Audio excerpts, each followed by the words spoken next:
Hey guys, I'm going to show you how to run command as an administrator in Windows 11.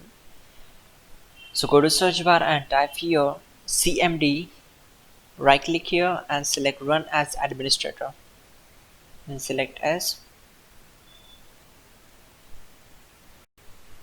Now type these commands carefully. You will get all these commands in the description below. Just copy and paste it here and hit enter to execute them.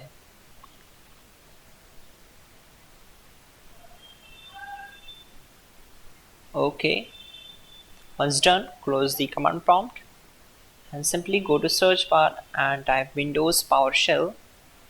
Right click on it and select run as administrator again and type sfc space slash scan now and hit enter.